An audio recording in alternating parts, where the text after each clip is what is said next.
हाँ, अस्सलाम वालेकुम, वेलकम बैक। आज हम देखेंगे सेफ्टी एंड सिक्योरिटी के अबाउट डिस्कस करेंगे, यानी हम अपनी personal during the use of computer personal safety कैसे रख सकते हैं और हमारी डाटा की सेफ्टी एंड सिक्योरिटी किस तरह से की जा सकती है। हमारे पास सबसे पहले फिजिकल सिक्योरिटी आती है, यानी हम सेफ्टी हेल्थ मेजर्स लेके उसको हैंडल कर सकते हैं। हमारे पास प्रॉपर डिस्टेंस मौजूद होना चाहिए, यानी हमारी स्क्रीन से और हमारी सिटिंग एरियाज में एक प्रॉपर डिस्टेंस मौजूद होना चाहिए। एंटी ग्लेयर स्क्रीन यूज़ करनी चाहिए, सूटेबल लाइटनिंग होनी चाहिए, proper foot support and electricity arrangement properly होनी चाहिए, यानी वो पर्सनस जो लॉन्ग यूज़र्स हैं कंप्यूटर के उनके लिए फुट सपोर्ट, उनकी रिस्ट सपोर्ट होनी चाहिए, उनकी आपके पास इस तरह का सिटिंग एरिया मौजूद हो जहाँ वो कंफर्टेबली लॉन्ग आवर्स के लिए कंप्यूटर को यूज़ कर सकते हो। इसके अलावा हमारे पास लाइटनिंग का प्रॉपर सिस्टम होना चाहिए ताकि आपकी आइज़ पर बहुत ज़्यादा स्ट्रेन ना किया जा सकता हो। आपकी इलेक्ट्रिसिटी का प्रॉपर इंतज़ाम होना चाहिए ताकि आपकी वायरिंग को कोई भी शॉर्ट सर्किट या किसी किस्म के और हैज़र्डियस सिस्टम्स को आप ना फेस कर सकें, और एक प्रॉपर फायर सिक्योरिटी भी होना चाहिए। So in case of any short circuit और फायर सिस्टम आप अपने डिवाइसेस को प्रोटेक्ट किया जा सकता हो। ये वो रिक्वायरमेंट है जो कंप्यूटर के ऑफिशियली या प्रोफेशनली एरिया में की जाती हैं। इसके अलावा घरों में भी जो हम कंप्यूटर सिस्टम यूज़ करें सम वॉट ये केयर हम वहाँ पर भी इनको कर सकते हैं। हमारे पास डिफरेंट ये हेल्थ केयर की आपकी रिक्वायरमेंट्स हैं जिनको हम अपने सेफ्टी एंड सिक्योरिटी के लिए हम यूज़ करते हैं, और उनका एलिमिनेशन के लिए हम किस तरह से हैंडल कर सकते हैं आपके पास उसको ये डिटेल डिस्कस किया गया है। देन हमारे पास आ जाती है डाटा सिक्योरिटी, जो कि एक अनदर मेजर इशू है कि हम अपने डाटा को सिक्योर किस तरह से कर सकते हैं। सो आपकी ई सेफ्टी में इन सबसे फर्स्ट स्टेज पे आती है कि अपना पर्सनल डिटेल्स किसी के साथ भी शेयर ना किया जाए, यानी do not share your personal detail.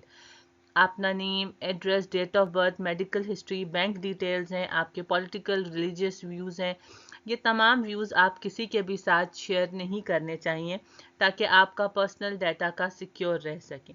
इसके अलावा आप अपने पास जब अपनी कोई भी मेंटेन प्राइवेसी करने के लिए अपना वेबसाइट ओपन कर रहे होंगे तो अननोइंग नोन लिंक्स पर, अननोन सोर्सेज की ईमेल्स पर ना ओपन किया जाए। आप अपने सोशल मीडिया की यूजेज के दौरान किसी भी पर्सन पे एडिशनली ट्रस्ट नहीं करना चाहिए। आपके पास उसके वहाँ पर ऐसी कोई भी डिस्कशन नहीं करनी चाहिए जो कि आपकी अगले पर्सन की पॉलिटिकल, रिलीजियस या आपकी कोई क्रिमिनल एक्टिविटी को या उनके व्यूज़ के अगेंस्ट हो और आपके में आपको नुकसान पहुंच सके। इसी तरह से अगर आपको कोई साइबर बुलिंग ना किसी को करनी चाहिए, ना ही अगर कोई आपके पास साइबर बुलिंग की जा रही है आपके साथ, तो आप उसके साथ आप अपनी साइबर क्राइम से रिपोर्टिंग सेक्टर में आप उसको रिपोर्ट कर सकते हैं, या उसके अगेंस्ट आप उसको रिक्वायर्ड टास्क में जो भी मौजूद हमारे पास लॉ ऑर्डर है उसके अगेंस्ट आप काम नहीं करना चाहिए। अपनी वॉइस मास्किंग की टेक्नोलॉजीज़ के साथ आपकी जब कभी आप गेमिंग के दौरान आप अपने वॉइस को यूज़ कर सकते हैं तो वो भी आपके अगेंस्ट यूज़ किया जा सकता है। So be vigilant while using these platforms and while applying these sort of activities, so आपका डाटा को सिक्योर रखा जा सकता है। देन हमारे पास आ जाती हैं सिक्योरिटी ऑफ डाटा में किस तरह से इनको मिसयूज़ किया जा रहा होता है। तो सबसे पहले हमारे पास हैकिंग आ जाती है। हैकिंग हमारे पास किसी भी सिस्टम का और किसी भी पर्सनल इंसान का डाटा अनऑथोराइज वे में एक्सेस करने से आपको हम उसकी हैकिंग कहते हैं, कि आप उसको किसी ना किसी तरह फेक लिंक सेंड करके या कोई ऐसा मैसेज सेंड करके जिसके थ्रू आप उससे का कंप्यूटर का एक्सेस हासिल कर लिया जाए, तो ये हमारे पास हैकिंग में आता है। क्रैकिंग आपके पास स्लाइटली डिफरेंट है। ये आपके पास प्रोग्राम को हम ऐसे डिकोड किया जा सकता है ताकि उसके डाटा को हम इलीगली यूज़ कर सकें, और आपके पास हैकिंग में हम उस डाटा का मिसयूज़ कर सकते हैं, उसका डाटा को डिलीट किया, एडिट किया जा सकता है। सो इसकी प्रिवेंशन के लिए हम अपने स्ट्रॉन्ग फायरवॉल्स रखने चाहिए, अपना पासवर्ड किसी के साथ शेयर नहीं करना चाहिए, अननोइंग अनआइडेंटिफाइड लिंक्स पे क्लिक नहीं करना चाहिए, और आपके पासवर्ड को फ्रीक्वेंटली चेंज करना चाहिए ताकि आप अपना डाटा किसी के साथ शेयर ना करें, सो दैट आप इन चीज़ों से प्रोटेक्ट रह सकें। और try to avoid your using some your personal emails और personal social media sites on in private networking area, so that आप इससे हैकिंग से प्रोटेक्ट रह सकते हो। देन हमने ये हैकिंग की डिटेल देख ली कि हैकिंग हमारे पास किस तरह से हम इसको कर सकते हैं। देन हमारे पास फिशिंग आ जाती है। फिशिंग आपके पास फ्रॉडुलेंट ऐसा ईमेल सेंड करने का मेथड है जो क्लेम ये करती हैं कि ये फ्रॉम दी रेप्यूटेड कंपनी से आई हुई हैं, और हम वहाँ से उनको उनकी वेबसाइट को क्लिक करते हैं, अपना रिक्वायर्ड इन्फॉर्मेशन दे रहे होते हैं या अपने डिफरेंट क्रेडिट कार्ड नंबर्स या पासवर्ड्स उनके वेबसाइट के थ्रू शेयर करते हैं, और हमारा डाटा का लीकेज होता है और वो मिसयूज़ ऑफ फ्रॉडुलेंट ट्रांजेक्शन्स के लिए या फ्रॉड आइडेंटिफाइड थेफ्ट में यूज़ कर सकते हैं। इसमें आपके प्रोटेक्शन के लिए आपने अवॉइड करना है कि कोई भी ऐसी फाइल नोइंग लिंक्स को ना ओपन किया जाए, ऐसी किसी फाइल में ना ओपन किया जाए जिसमें .exe एंड .bat का एक्सटेंशन मौजूद हो, और वहाँ से आप उसको अवॉइड कर सकें। एंड मैनी जो ब्राउज़र्स हैं आजकल, वो इन ऐसी ईमेल्स को खुद ही ऑटोमेटिकली फ़िल्टर आउट कर दिया जाता है।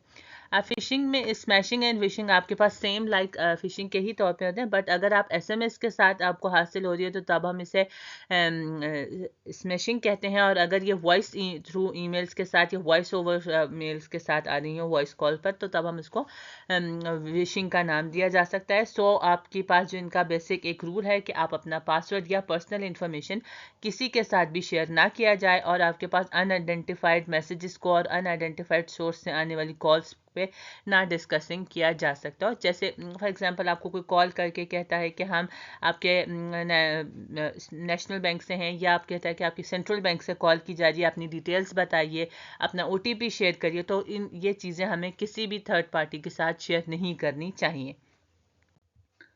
देन वी हैव आपकी फार्मिंग आपके पास एक साइबर अटैक का सिस्टम है जिसमें आपको वो डिफरेंट मलेशियस प्रोग्राम या आपके कंप्यूटर पे ऐसा इंस्टॉल कर दिया जाता है जिससे आपका पर्सनल डाटा और आपकी पर्सनल इंफॉर्मेशन को वो यूज़ करते हैं, और without the knowing of the victims computer उनकी इंफॉर्मेशन में नहीं रहता, और आपका सारा डाटा किसी थर्ड पार्टी के पास चला जाता है और वो उसको ईजिली मिसयूज़ कर सकते हैं।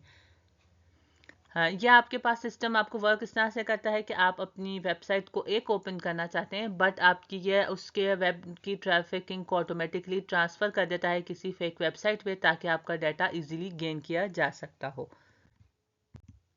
आपके पास स्मिशिंग एंड फार्मिंग में जो डिफरेंस आ रहा है, ये आपके पास होता है कि फ़िशिंग आपके पास मिसलीडिंग ईमेल्स और मैसेजेस के थ्रू यूज़र का डाटा लिया जाता है, जबकि फार्मिंग में आपका की जो DNS या लोकल कंप्यूटर की फाइल्स हैं उनको मैनिपुलेट करके या उनका की यूजेज के साथ कर सकते हैं। फ़िशिंग को इजीली डिटेक्ट किया जा सकता है, बट फार्मिंग को हार्डर टू डिटेक्ट है, बिकॉज ये आपके कंप्यूटर के DNS सर्विस को, यानी जो उसकी बेसिक फाइल्स हैं उनको के थ्रू ये आपके कंप्यूटर का बिहेवियर को का कंट्रोल ले रहे होते हैं।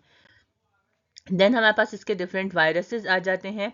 हमारे पास डिफरेंट वायरसेस की टाइप हैं जिनको, या मैलवेयर्स की टाइप है जो कंप्यूटर को अटैक करते हैं, और उनको हम देख रहे होते हैं।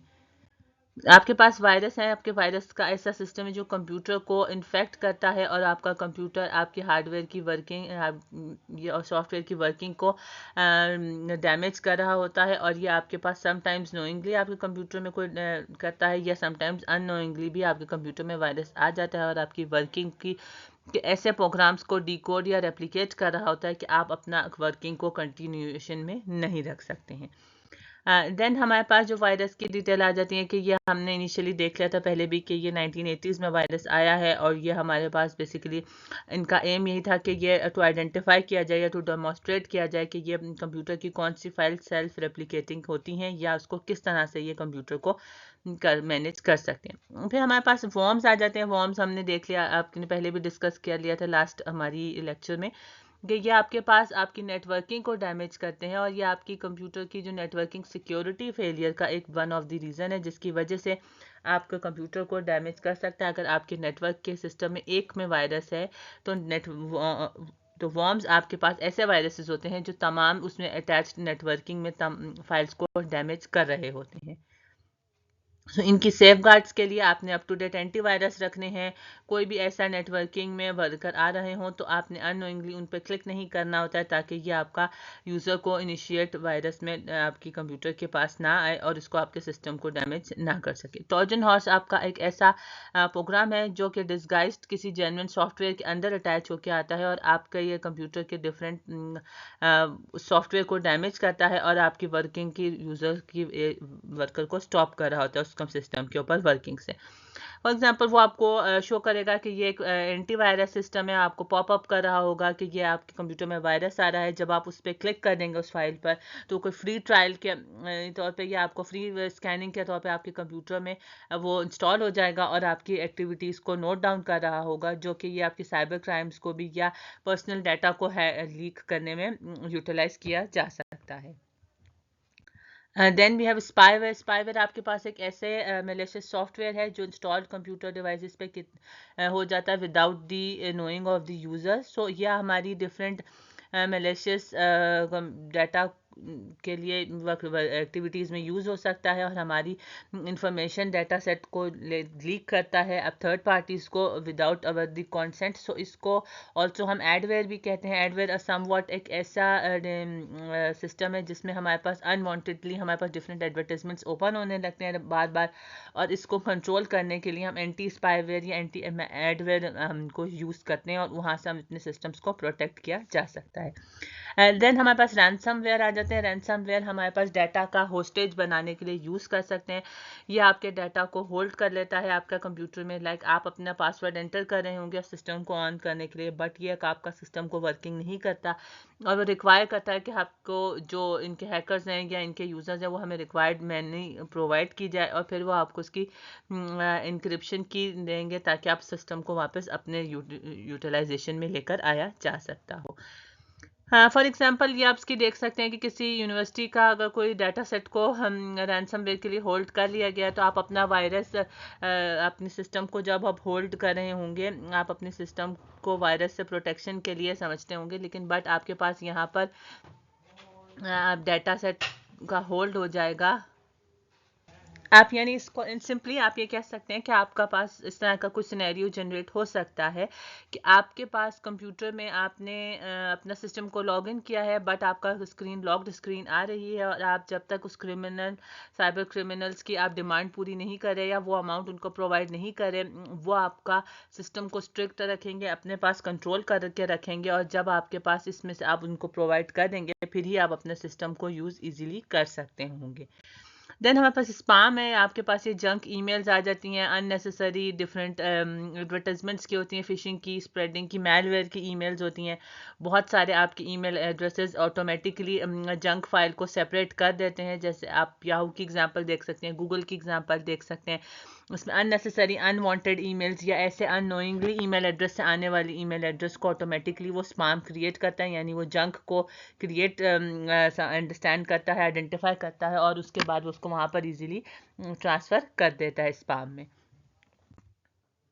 ये उनकी डिटेल्स हैं, शॉर्टली लिखी गई। आप इसको यहाँ से स्लाइड को पॉज करके देख सकते हो। Then we have cookies. Cookies आपके पास एक ऐसी स्मॉल टेक्स्ट फाइल हैं जो आपके कंप्यूटर की ब्राउजिंग हैबिट्स को आइडेंटिफाई करती हैं और उनके थ्रू आपके डाटा सेट को कंट्रोल करके आप इसके देख रहे होते हैं। जैसे आपके पास हमारी कंप्यूटर में ऐसा सिस्टम है आपकी जो आप वर्किंग फाइल्स को देख रहे हैं, यानी जो चीज़ों को आप ब्राउजिंग कर रहे हैं वो आपका आइडेंटिफाई करती है ब्राउजिंग पैटर्न और उससे रिलेटेड ही आपको एड्स या रिलेटेड आपको एडवर्टीजमेंट्स को शो कर सकती हैं। फॉर एग्जांपल आपने अगर अपनी कोई सर्च किया है मोबाइल फ़ोन्स को, तो आफ्टर सम टाइम आपको डिफरेंट मोबाइल फ़ोन्स के एडवर्टीजमेंट आने स्टार्ट हो जाते हैं। तो ये हमारे पास कुकीज़ का बेसिकली यही है। ये समटाइम्स परमानेंटली स्टोरेज हो जाती हैं, कभी कभी ये नॉन परमानेंट होती हैं और ये ऑटोमेटिकली कुछ पोर्शंस ऑफ कुकीज़ डिलीट भी हो जाती हैं। नेक्स्ट हम प्रोटेक्शन ऑफ डाटा को कैसे कर सकते हैं अपने डाटा के लिए। तो हमारे पास डाटा की प्रोटेक्शन का मेजर सिस्टम आ जाता है कि हम ऑथेंटिकेशंस करते हैं, यानी हम अपनी डिजिटल सर्टिफिकेट्स जो ट्रस्टवर्दी हमें समटाइम्स ब्राउज़र प्रोवाइड करते हैं उनको हम देख रहे होते हैं। स्ट्रॉन्ग पासवर्ड्स यूज़ करने चाहिए। इसके अलावा हम अपनी डाटा को मज़ीद सिक्योर कर सकते हैं with the help of biometric scanning system, यानी फिंगरप्रिंट का स्कैन हमारे पास, signature recognition, retina, face, voice recognition के साथ हम इसे कर सकते हैं आइडेंटिफाई। देन हमारे पास फिंगरप्रिंट स्कैनिंग में हमारे पास आती है कि फिंगरप्रिंट आपको फिंगरप्रिंट के जो हमारे डिफरेंट रिजेस एंड वैलीज हैं आपकी थंब इम्प्रेशन में बन रही होती हैं, ये उनको रीड करता है आपका जो, उसके बाद कंप्यूटर आइडेंटिफाई करता है कि अगर उसकी मेमोरी में ये आपका पैटर्न और फिंगरप्रिंट्स मौजूद हैं तो वो फिर उनको कंप्यूटर सिस्टम को आपको परमिशन दे देता है आपके पास, अदरवाइज वो उसको ब्लॉक या होल्ड कर देता है। इसके अलावा हमारे पास फेस रिकग्निशन आ जाती है। फेस रिकग्निशन में आपकी आइज और नोज का डिस्टेंस है, आपकी नोज की विड्थ है, आपकी फेस की चीक बोन का शेप है, जॉ लाइन की लेंथ है और आईब्रोज की शेप को वो अपने पास डाटा सेट में होल्ड करता है।